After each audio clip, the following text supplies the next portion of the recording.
on voyait que les Américains devaient marcher sur leur fierté et leurs principes. Une liberté de penser.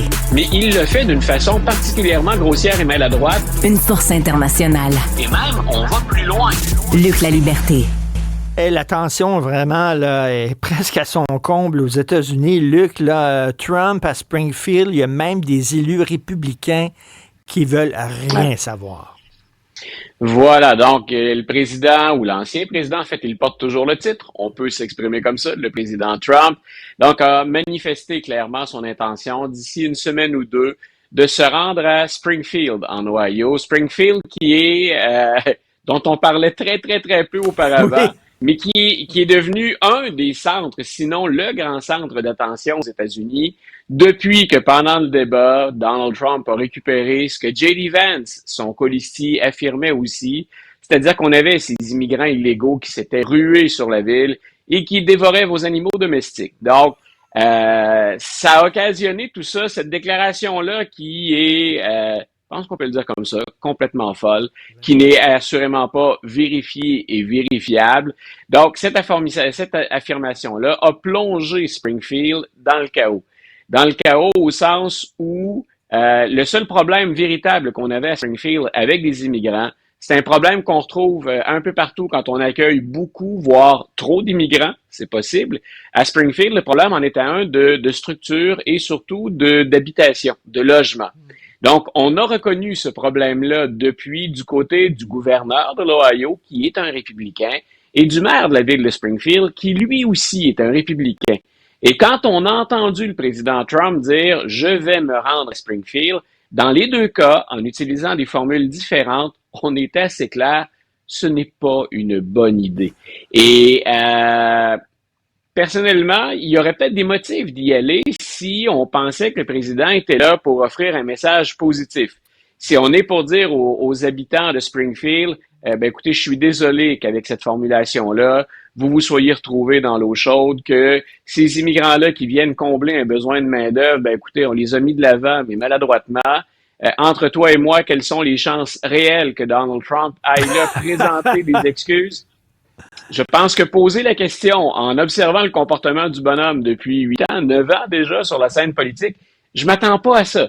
Est-ce qu'il va se rendre là? Penses-tu qu'il serait assez fou, excuse-moi de dire ça, mais pour continuer à dire aux gens de Springfield, faites attention à vos animaux domestiques, parce que lui, il veut pas s'excuser, là. Il va continuer à marteler ce message-là, même s'il sait que c'est peut-être faux. Ah, puis c'est pas peut-être faux. On a retrouvé, écoute, ça ne s'invente pas. On a retrouvé un cas de chat disparu en lien avec ce que Vance et Donald Trump ont dit.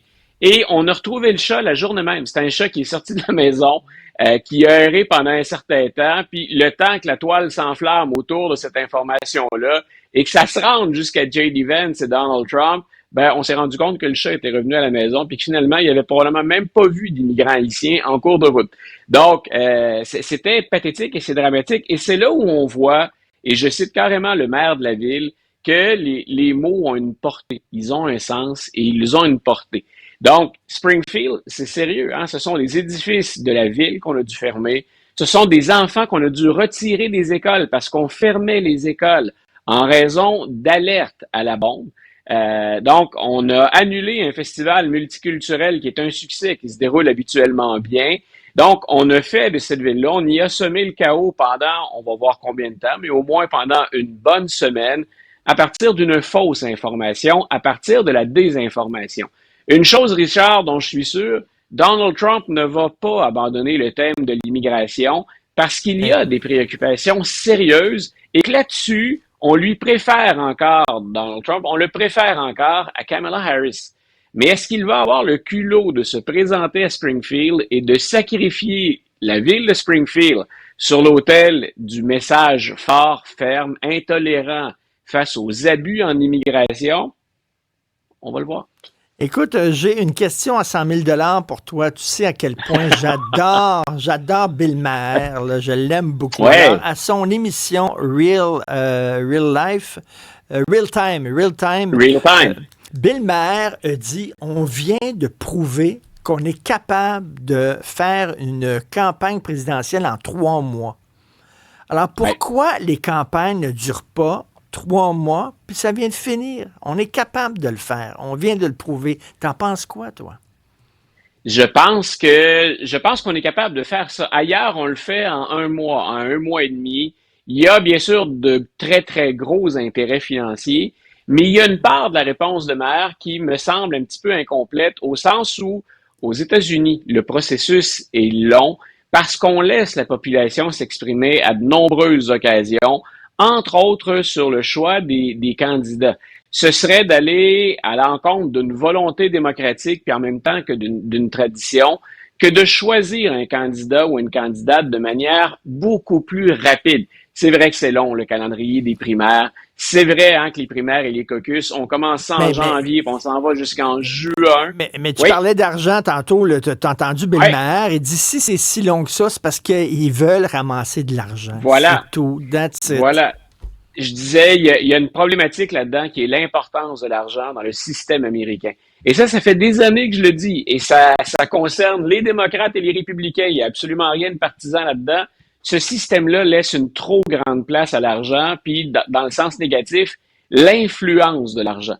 Donc, la Cour suprême l'a déjà dit, il n'y a pas de limite à ce qu'on peut contribuer. On considère ça comme votre liberté d'expression. Une entreprise ou une grande compagnie, c'est une personne morale, puis on ne peut pas l'empêcher de s'exprimer à coût de dizaines de millions de dollars.